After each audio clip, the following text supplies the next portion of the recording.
And we don't fuck around no jewelry. Don't have a lot of tattoos, but We spend a lot of time at the beach. That's what we do. What the fuck is this guy talking about? Don't read no fucking books, it takes too long. Don't have no hobbies, it's just for serious people. Don't Have no time to celebrate holidays, but we do like to do a bunch of drugs. Take your dick out if you got one. Take your dick out if you got one. Get out! Alright, no one's gonna want to sit through this intro every single goddamn episode. Welcome to the Tim Weichselbaum Show. This is episode 3. It's my third time in a row, third week in a row, producing this live podcast with no editing and no nothing fancy. It's just one dude talking into a microphone and trying to figure his life out. In the interim week in between him talking into that microphone, it's him trying to figure out mostly how to get to sleep. That's what I've been struggling with most recently as of today, as of yet. It's this god-darn going to sleep business, dude. It's like, how do you just relax your jaw? How do you do that? It's always like all tight. I wish I could just release it programmatically. I wish I could just... It's tough to fall asleep, and a lot of it has to do with the tension in my face, you know? So I haven't been sleeping more than a few hours a night for some reason. I think it's because I'm sober. I'm dead sober. Not just pretend sober. Like, not just like, yeah. No, man, I'm dead sober from everything. From eating. No. Okay, we could talk about that. But that's not what I'm talking about. I'm talking about being sober. Being sober from alcohol and other drugs like marijuana. And what else did I do? That's it. Those are my two drugs of choices. I chose booze and I chose weed not every day for booze. For booze, I only drank socially. Actually, I was starting to drink alone too, just because it was fun. It just made time go by easier, and I didn't get blackout drunk, but anyway. And then there's weed. I was smoking weed. That was like my battle axe. Weed. I needed to just get started with the day, to do anything productive besides ordering something on Amazon or something. Like, I needed weed to do anything that involved me producing anything. But also it was very toxic. Not the weed. I don't really blame the weed. Just me using it to get through this thing we call life. I didn't want to do anything without being a little bit high. Also, I didn't want to do anything even when I was high, because it scared me from doing things. I was like, unless it was like out of survival, I was afraid to do anything creative. I was afraid to talk on the phone after smoking weed, even if hours had gone by and I was already completely back to normal. I wasn't back to normal. I still had this anxiety about talking to people on the phone, but that has gone away from quitting the weed for 15 days, which I'm at currently, 15 days sober from everything. I don't really care about talking to people on the phone anymore. It's like, hey, yeah, I'll call this customer service person and just, who cares? Get it over with. It's not that bad. But when you're stoned, it's like, I am calling to proceed with this issue. Can we just fuck? And then there's the booze, which booze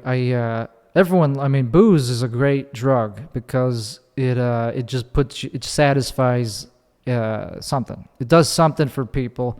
I don't really remember actually why I liked it, because I didn't really. It's only been 15 days, but that's like a half a month, and I kind of don't really crave alcohol.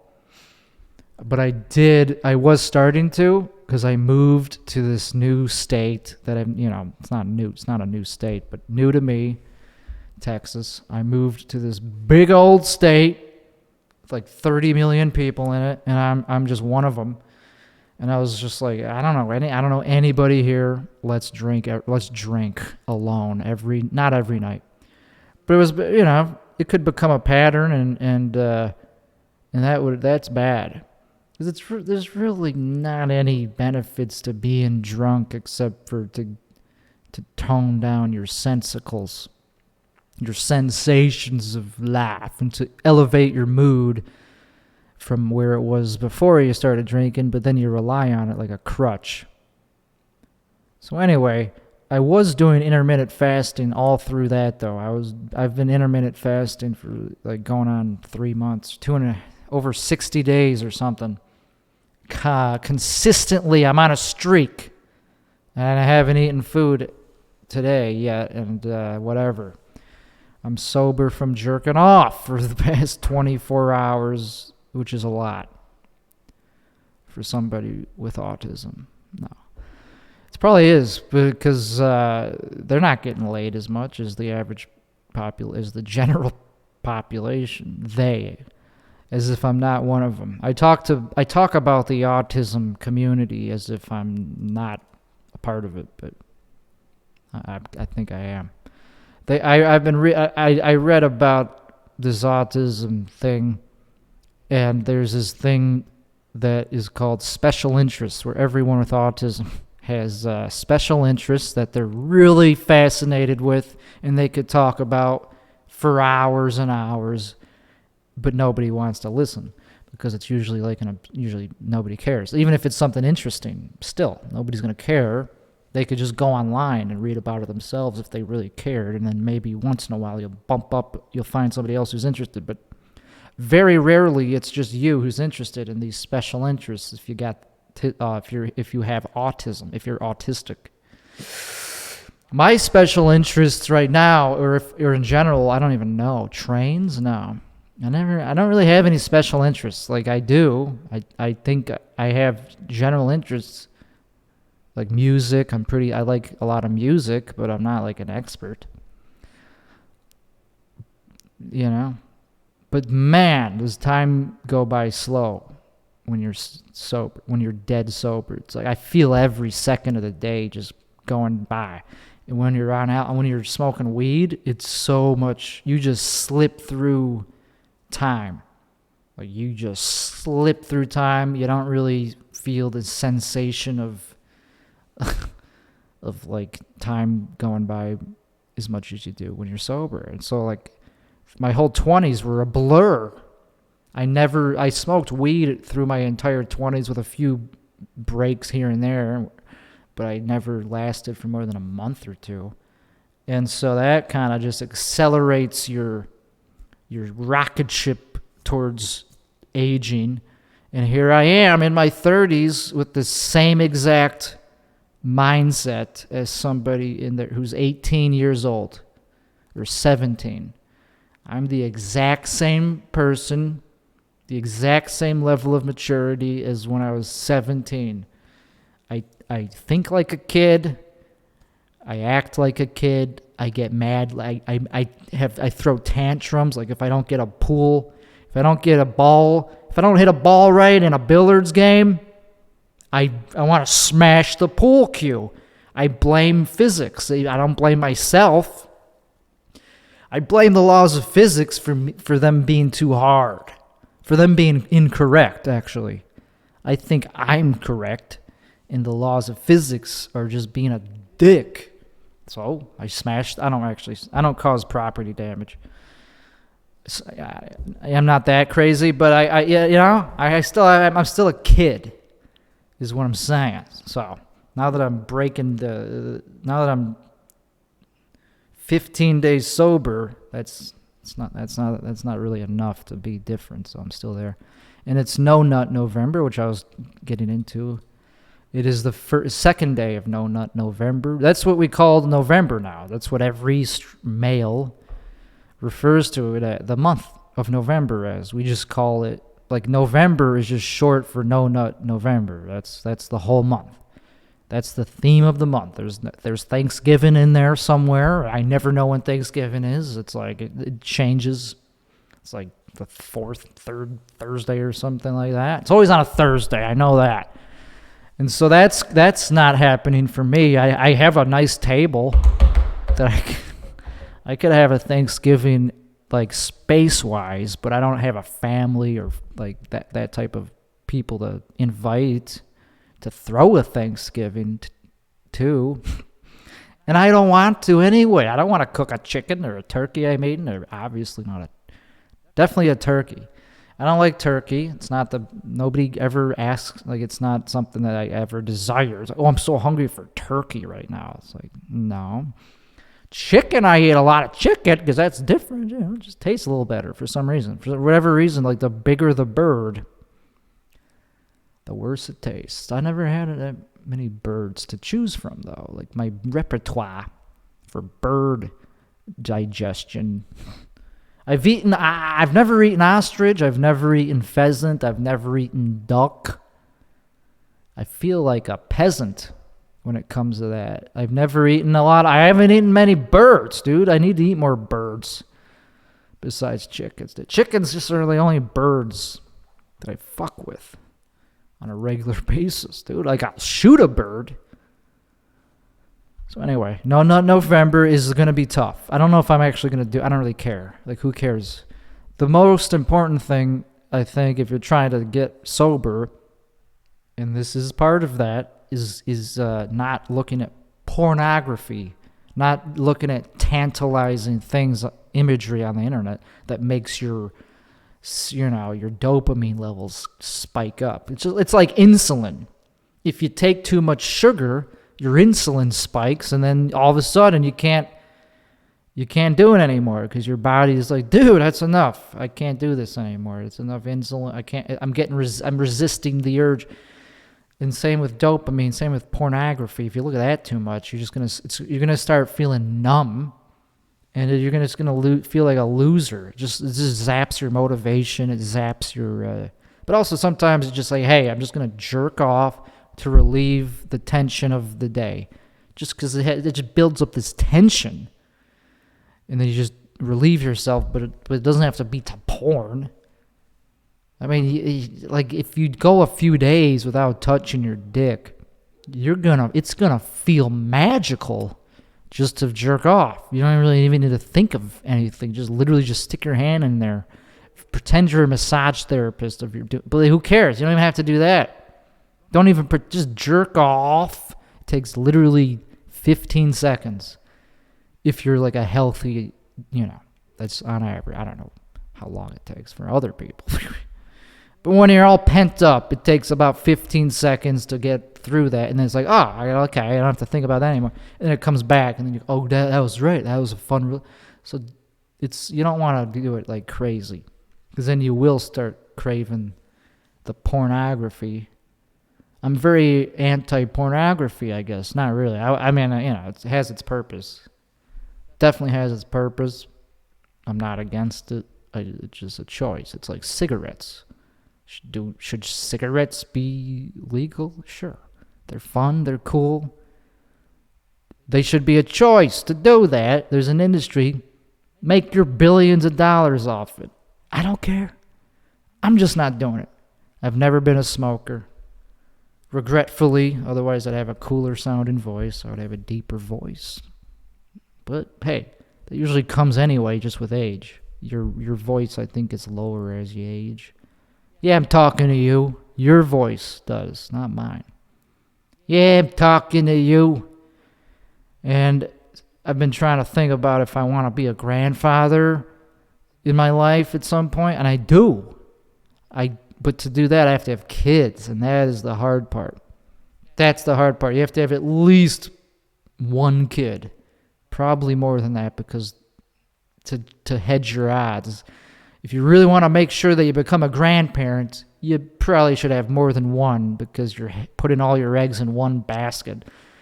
And that person might turn out to just not have kids. If you have multiple kids, chances are they might have a kid too. So, because I kind of want to pass down my legacy, and I know that sounds pretentious after what I just talked about how I'm a loser, who like doesn't do anything all day, just smokes weed his whole 20s. But now that I'm 15 days sober, I want to spread this achievement and, the history of my life down. I want people to be like, so what was my ancestor? Who was my grandpa? What was he doing in the 20s, in the early 20s? That's a long time ago, dude. Like I know we're still there, like as we speak, but time is not a circle. Time is not linear, dude. Like you could be in the present and still feel like you're in the past because, hey, it's a spatial thing. Like your death, it's already charted on a map somewhere. Like if you go forward in time, it's somewhere on there. It's on the timeline, which means it's also in space. We just haven't gotten to that point in space-time where it has happened. But it doesn't mean it ain't there. It's there somewhere in your timeline, which means it's physical. Isn't that creepy? So just because it's the 20s and we're in it doesn't mean we're in the present. Like, yeah, we're in the present. But, dude, think of like the 1920s, how long ago that was. Same thing. There's nothing special about now. This is going to be looked at as the old 20s, just like the other one. We're going to be like, damn, my grandpa was alive in the 20s? What an old fuck. Like, what was it like for him? Well, it doesn't matter because he's dead, but still, what did he do? What was it like to be him? And that's what this podcast is for. It's me showing you what it's like to be an old guy in the 20s who's just aging, like an Italian Jew. Because, I can't just settle for being a kooky uncle. That's it? I'm just going to be an uncle? That's such a passive, boring, and it just feels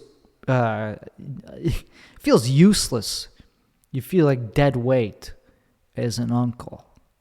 It's like, oh yeah, he's my uncle. And that's all he is to anybody. Like nobody cares about him. If he dies, we'll probably go to his funeral. But that's his whole existence, and that's kind of what I don't want to have be me. Like, okay, if I'm an uncle, I also at least want to be a billionaire uncle. That'd be cool. Then people would care about me. My kids, my nephews and nieces. They would be like, well, I got this uncle, but never mind that. He's a billionaire uncle.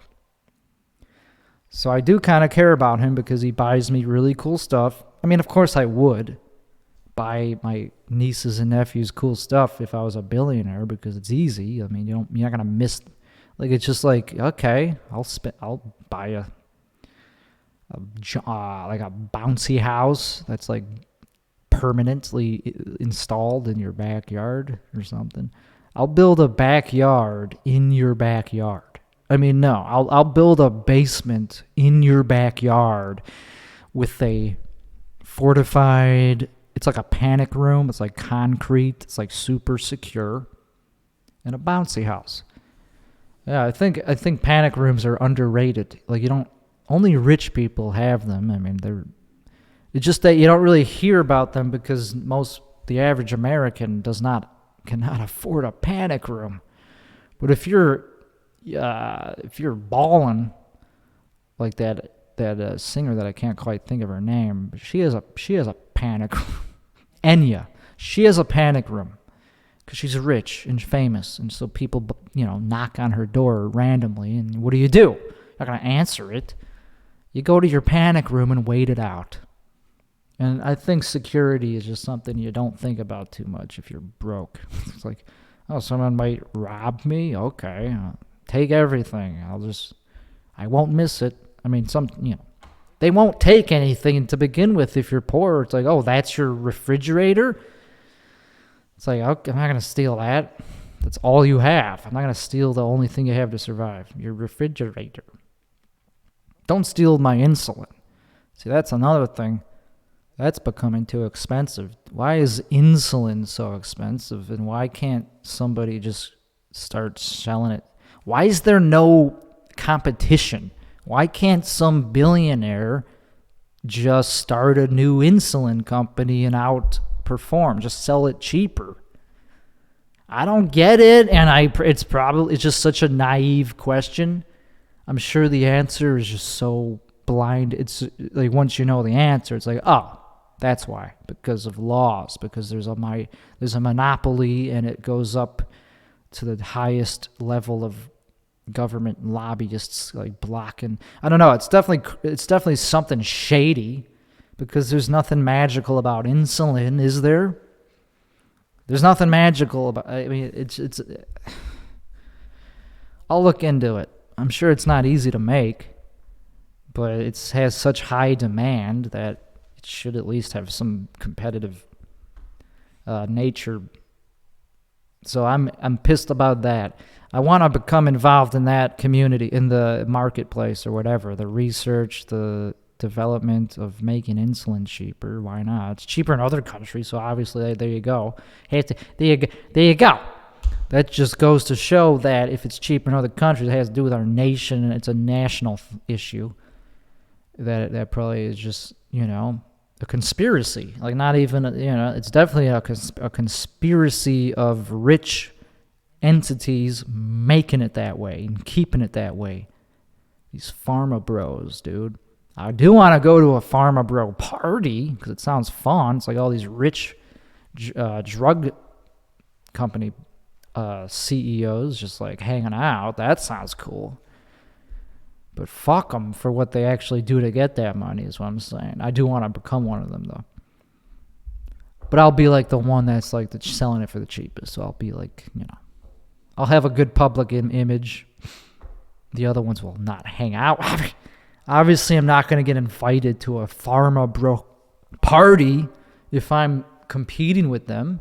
So never mind. I'll just be a lone wolf selling like Robin Hood. I'll be peddling my insulin for $40 a gallon. Yeah, that's you thought I was going to say like a small amount. No. $40 a gallon, dude. How long does that last if you keep it fresh? Like, I don't even know, but that sounds like a lot of insulin. So for $40. So I'll be Robin Hood. It'll feel really good, but also I'll be saving people's lives. So it's not even about that. It's about saving people's lives. Fuck feeling good. But that's why everybody does anything to help other people, because it feels good. There's no such thing as altruism. It's like even if I did start a company that helped people get insulin for cheap, and people were like thanking me all up and down. It's like worshiping me like the Pope. It's like, you're the insulin Robin Hood guy. I would be like, yeah, but I'm getting my dick sucked everywhere I go. So I'm getting something out of it. I'm no good. Don't write me down as a hero in the history books. I'm getting laid out of this. So the reality kind of has its way of working itself out. If I was really altruistic, I would do that, start the company, make billions, and then give the billions away. Like every last bit of it. But then I would just get it all back probably. But it's really hard to like not be rich once you're really a billionaire. You're gonna stay rich. You can't go from billionaire to unless it's like a Ponzi scheme. Yeah, there's some exceptions, of course. Like there's some notable exceptions to that rule, but they were not legitimate billionaires to begin with. You gotta at least make it somewhat legitimate. But even if it's not fully legitimate, like if you're like a drug dealer, even then, you could be like, yeah, that was in the past. Yeah, I made my first billion from selling cocaine. But I got out of that like 15 years ago. The money has been invested and fully laundered into other things. So give me a break.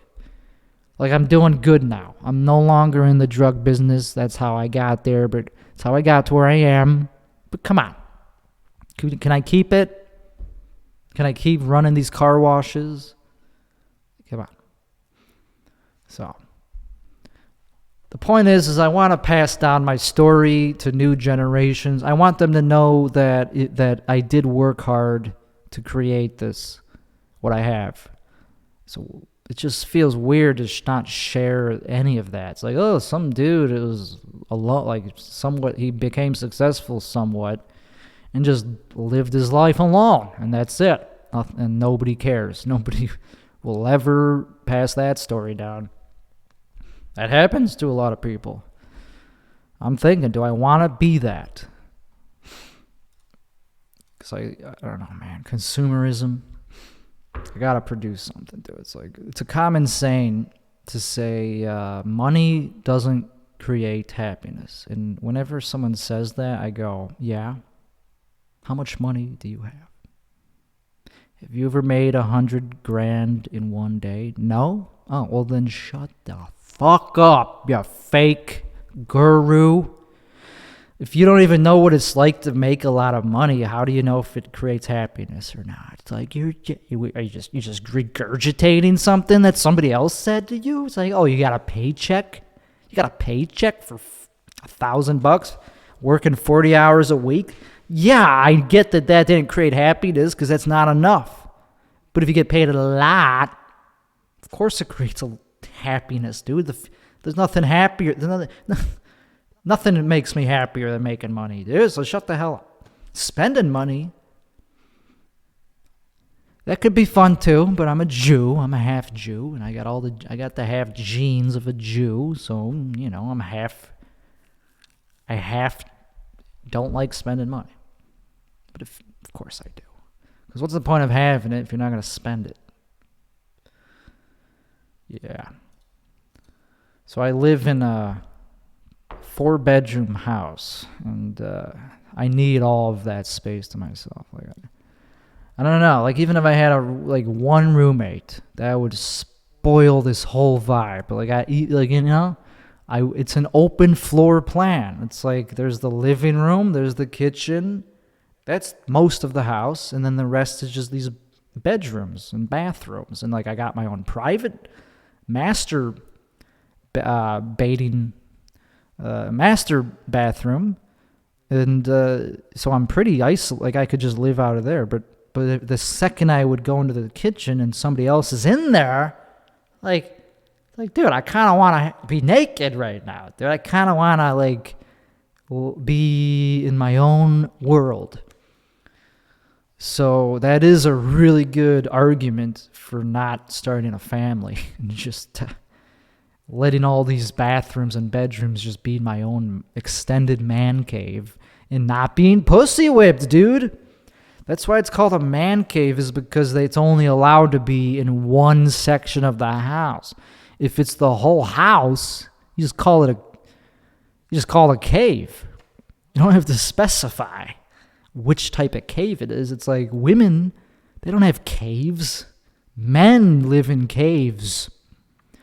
So if your whole house is a man cave, it's yeah, dude, it's just a dude house. It's a fraternity house with one population, me, one dude.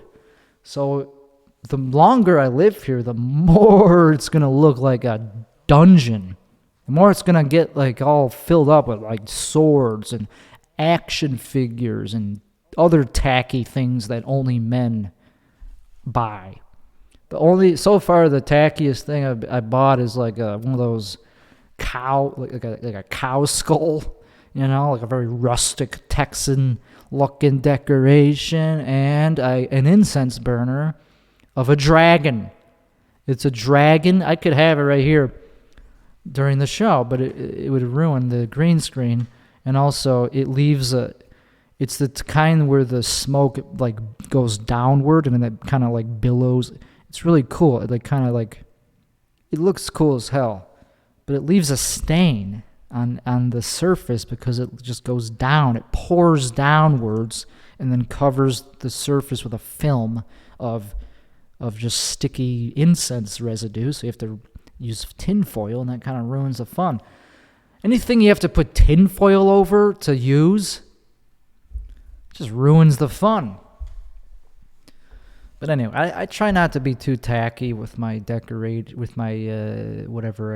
my interior design choices because I don't lean one way or the other. Like, I'm not the dudeliest dude, and I'm also not the chickiest chick. I'm in between. I like the color pink, but I also like guns. You could be both. I like the rainbow. I like, but I'm not metal. I'm definitely not metal. Never got into that. I don't really like knives. Those are scary. I don't want to die of an accidental gunshot. That would suck. Even a cat would spoil the vibe. Like, holy hell. I had a dream where I almost convinced myself to get a cat. I was like, hey, fuck it. I'm getting a cat. But then I woke up and I became sober. I had that post-dream clarity. I was like, no, dude, I don't want a stupid cat. I'm going to be jumping and hopping all over the cabinets, hopping on this table when I'm trying to podcast, hopping all over leaving fur balls all over the place. I got enough body hair. I don't need a cat's body hair all up in my grill. That's what it is. It's body hair. Cats are just hairy. You could call it fur to be nice. But let's be real. Cats and dogs are they have the most body hair of any European nation I've ever seen. So I don't think I'm getting a cat. But let's put a little caveat there. If somebody, and I told somebody this, if somebody were to leave a cute little kitten in a basket on my porch and rang the doorbell and then ran away, yeah, I would definitely take in that cat for at least a few days and then probably forever. I mean, I would feed it. But that's not going to happen, so let's not even worry about that, dude. And it would have to be a cute cat, and it would have to be a kitten, and it would have to be in a basket. No exceptions. Has to be in a basket with a blanket. So it shows that somebody cared about it enough to procure a blanket and a basket, but they don't care enough to drive it to a shelter. So that's not going to happen. And I also dreamt about having a dog. I was like, that's a cute dog. You know what? I'll take it. It was a puppy. It was like a different kind. I don't remember what kind. Not a Shiba Inu, nothing like that.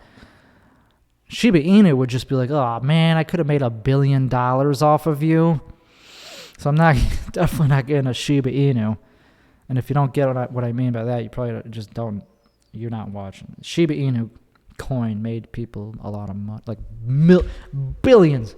Somebody invested $8,000 in Shiba Inu Coin in 2020, and they made over $1 billion, dude. Like, in 2020, like less than a year ago, somebody made $1 billion off of an $8,000 investment on a stupid meme. Do you know how much that fucks up your perspective of life and like working and like, are you kidding me? Just knowing that could have been me? I had $8,000 in 2020. So do you have any idea how much that makes me hate that breed of dog? Whenever I see those motherfuckers, dude, it's just like a pile of money that I could have had. And it's too late to invest now. It's already like a $40 billion market cap. What is it going to go to 40 trillion? No. So fuck cats, fuck dogs. If I were to get any pet, somebody suggested a ferret. It's like, oh yeah, 32 years old, time to adopt a ferret. That's a good. That's the chapter that I'm in the book of life. I took it as an insult. It's like, you think I'm doing that poorly? That at 32 years young, I'm gonna buy. You don't adopt them, you buy them. I'm gonna go to PetSmart and buy a ferret. Yeah, no. Like, who do you think I am? I'm not that. I know I'm in Austin, but I'm not that weird. It's like, yeah, there's a lot of ferret lovers probably in Austin, and I'm more of a tech genius type of nerd. That's how I'm weird. I'm an autistic Jewish nerd. I'm not an actual weirdo, like one of these scuzzy ass Austin people. Just all right. I like Austin. I like those people that I'm talking about. I'm shitting on them aggressively. They would never be invited here. I would never be friends with them, but I would be nice to them. I try to be nice to people. If they're in, one-on-one conversation with me, I'm always going to try to be polite and nice. Like, hey, I validate people. That's what I'm good at. Even if you're a scuzzball, a skizball, one of these Austin homeless, half homeless types, you're like, yeah, I live out of my car. I got a beard. I'm here. I can't afford to drink or anything, but I'm here. I would be nice to them and I validate them as go, oh, cool. But if they hit me up to actually be friends, it's like, nah, I actually have prospects in life. I'm actually kind of valuable to the society at large. At least in some country, maybe not in this country. Cats are easy. A lot of people, well, not all, I don't know how many people, but not everybody is a cat person. I'm definitely a cat person. Doesn't mean I want one, but I could get along with them. It's not that hard. Just don't be a loud dickhead and just put your hand out. That's it. Just be quiet and gentle and just put your hand out. And the cat will always do the same thing. The cat will smell your freaking hand, and it'll be your friend. That's it. That's all it takes. Just put your hand out. It's like, oh, you're not an enemy. And then the cat's your friend. It's not that hard. Just don't yell. The only reason I'm yelling now is to make a point. I don't do this I guess I am. Sometimes I yell, but I live in my own house, so I could do that. There's no apartment. There's nobody above me or below me I could stomp. And all that happens is my decorations fall from the walls and I have to replace them. So another thing that I was thinking about, this will be a short episode. I don't got to go for hours and hours. I was thinking about tipping, the concept of tipping. I'm not a fan. I'm not a fan of tipping. No surprise there, because I'm not in a service industry. I've never been in an industry or a job where you had to, where tips, where I got tips. So that's why I don't care about it. That's obviously, if I worked in the service industry, I would be shaming people for not tipping. But you know what? It's called gratuity for a reason.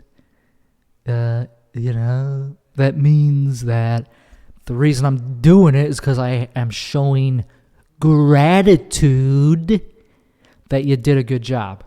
So as much as I am for tipping, I'm also for not tipping if somebody just doesn't really do anything to make you show gratitude. If some bartender, I get it, being a bartender, it sucks. But if some bartender is like, yeah, what do you want?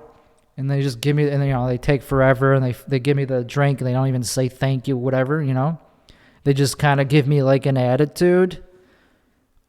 Do I have to tip them? I mean, yeah, I still usually do, just out of just because it seems like the right thing to do,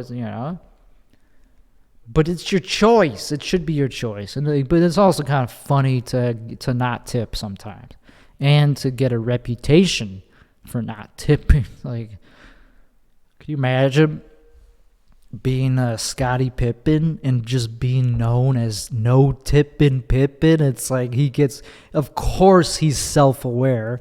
Of course somebody told, I don't know if he's somebody told him, of course, has called him no tipping Pippen on the street, or hey, no tippy Pippy, I loved you in the 90s. And then he's like, what does that mean?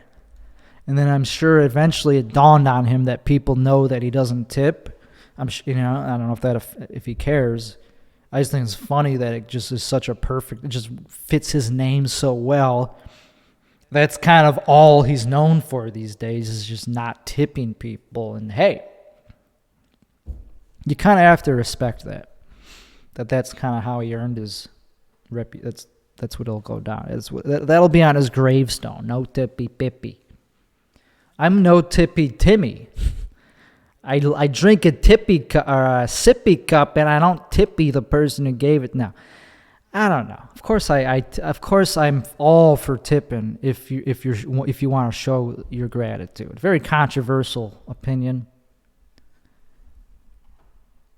And why enter the service industry if you're not happy to serve? Like, that's why it's called, like, I hate to say it, I hate to be that guy to bear the bad news, but look up the definition of service, and you'll see that it means to serve somebody, which I know it's not like the medieval times, and there's not like a caste system in this country, but if you're paying for it, yeah, people like to actually get what they're paying for because they enter this contractual agreement with this, business by going into it. If it's in the service industry, if it's a restaurant, that is implicit that if you enter the business, you're going to be treated as a masturbator, as a master in some sense. Like, you're going to be treated as a superior thing to the people that are employees. But of course, that doesn't mean you could be a dick to them. There's such a thing as decorum. But, it's still the service industry, so you're going in there to be served. And that is a touchy subject because Americans and like people in general are douchebags. So if they expect to be served, they're going to be taking advantage of that. So there needs to be boundaries. So just as you should be allowed to not tip, you should also not be obligated to provide good service to dickheads.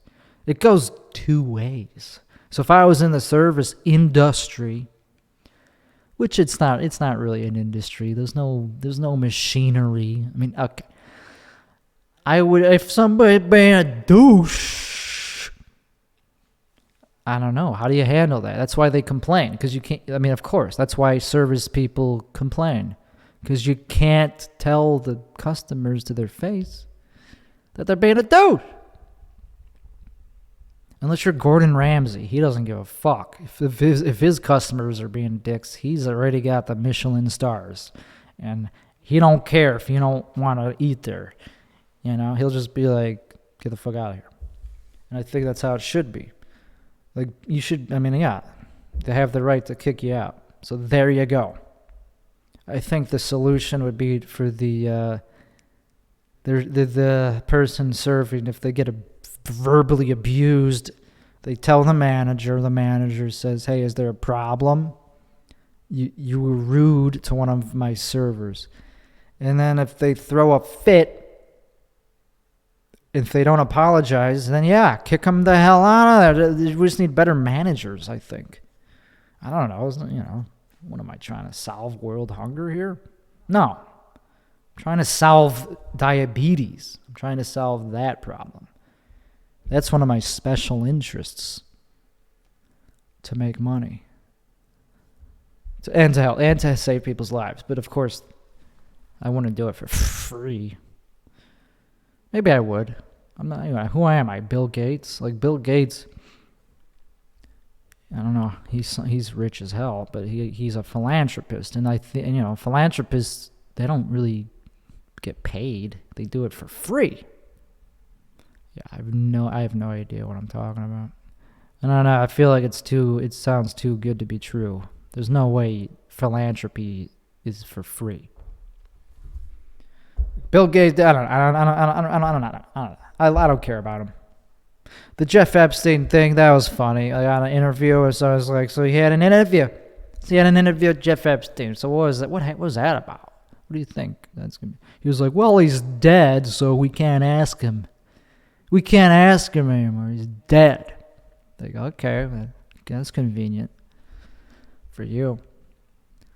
So a lot of people that work, they do it for like a means to an end. They don't do it because they like to work. They do it to get the bills paid so they can continue existing in life, so they don't become homeless. So you can't be too surprised if they don't love their job. And that brings me to the final topic of the evening, which is anti-work. Finally, it's just the most succinct way to put it into perspective. This whole, conglomerate of hate or self.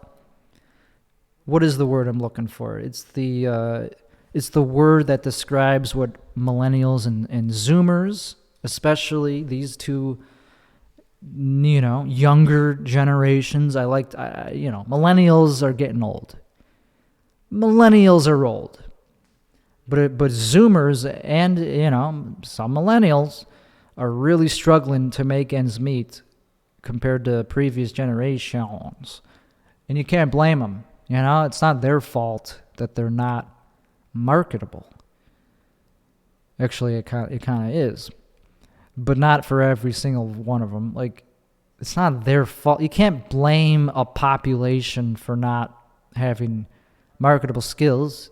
Not all of them will. There's always going to be a percentage of the population that just can't produce something valuable to the world and get paid for it. So how the hell do you solve that problem? Well, I don't know, but I certainly can see that there's a lot of suffering going on with this whole young generations coming up. They're just banging their head against the wall. They're living out of vans, which is cool. Which is nothing wrong with living in a van, unless you don't want to. Maybe they're pissed, dude. They want to live in a solid building, like a house, like their parents did, and also not with their parents. They don't want to live in the house in the same one as them because it's emasculating. Feels like shit to rely on your parents for that, but also they don't even. I don't think that it matters because it's not their. It's a different economy, and same with the dating market. I think it used to be so much easier to get a wife or husband back in the 60s, 50s, 70s, and earlier because the people were less afraid of each other, and people just didn't really. Their expectations were lower, and they just didn't know enough about how fucked up other people are to be skeptical. And technology makes us more isolated. I don't know. That's another subject. I'm talking about anti-work. I'm talking about just the work part, because this is a very trendy subject matter.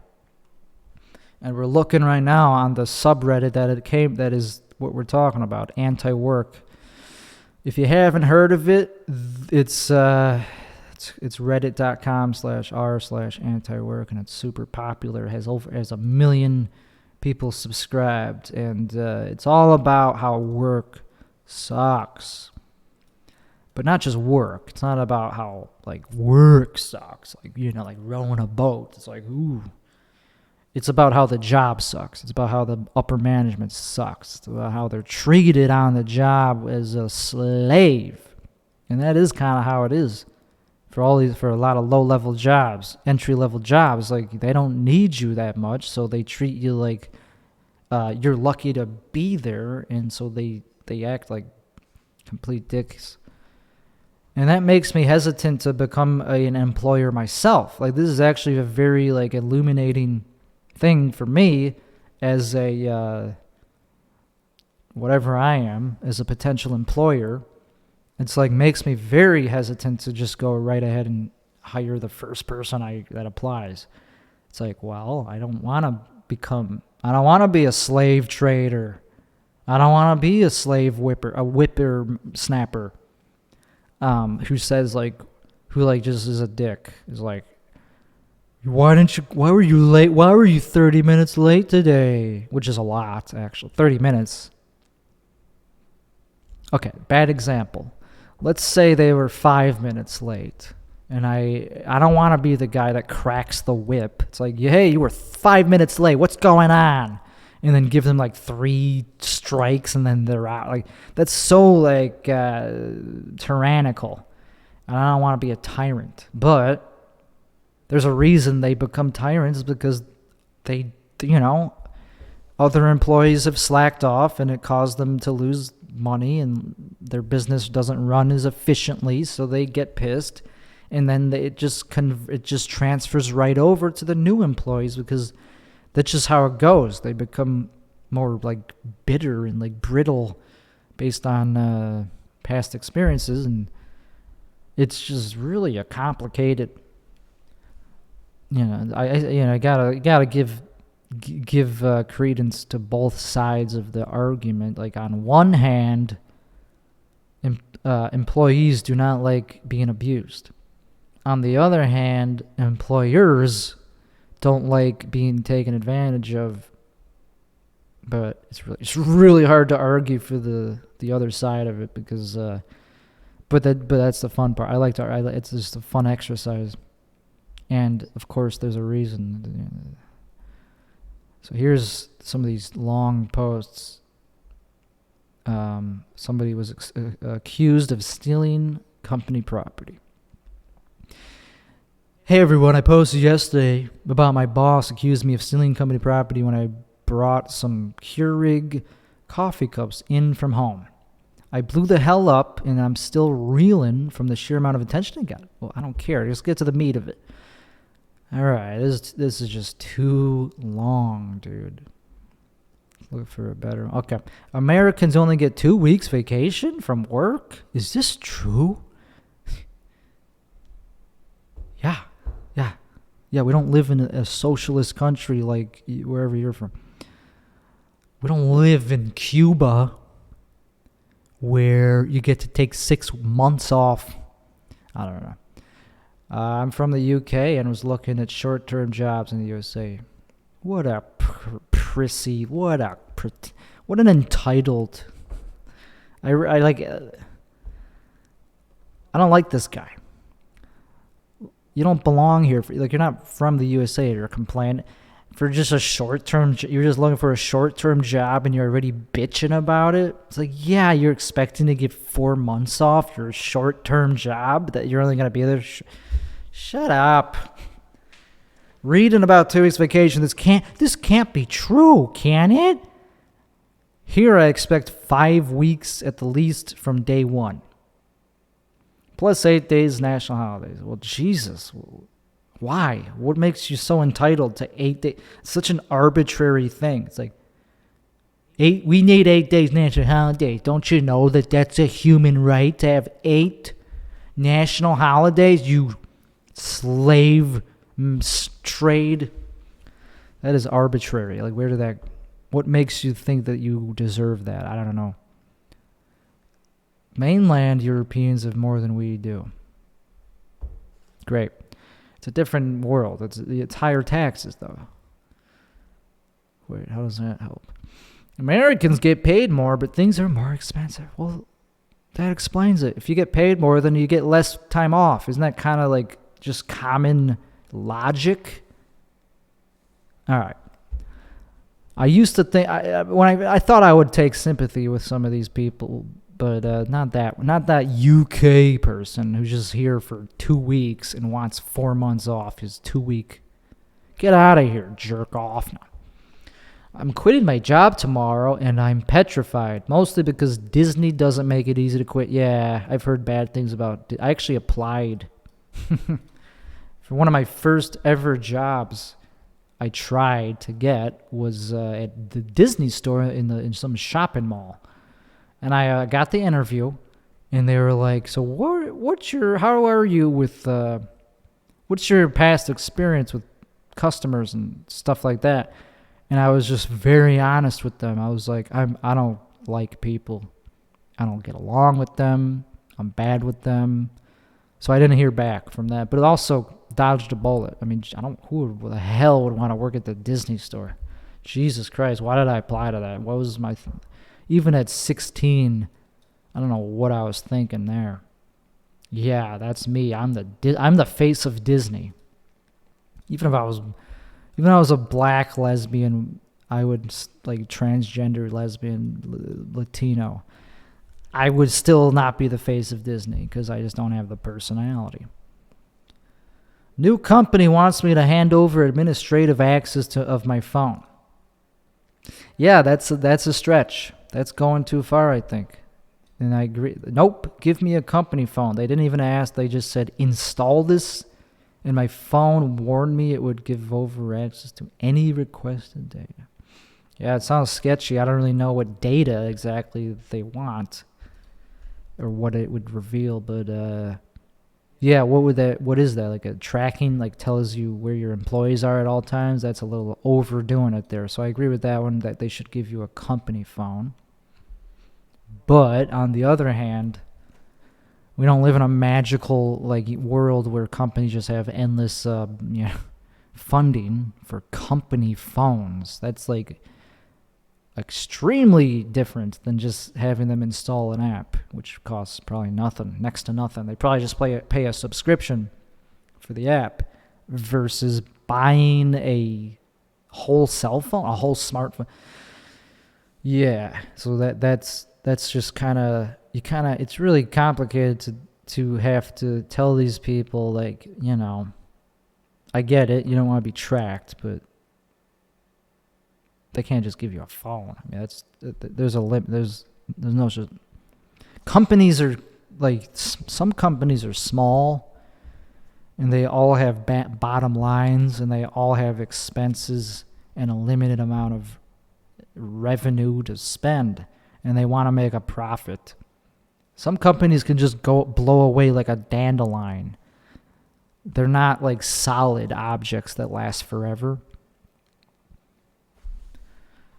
If it's like a giant corporation, okay, then there's probably some room for budgeting changes to accommodate for stuff like that. But it just doesn't work that way. So I guess at the end of the day, I mostly side with the capitalists that start the company, and fuck these employees. And I'm never hiring anybody I'm never hiring any of these ungrateful scumsuckers who just want to slack off, get a free phone, get tipped. What do I get out of that? So I hoped we learned something today. This has been the Tim Weichselbaum Show.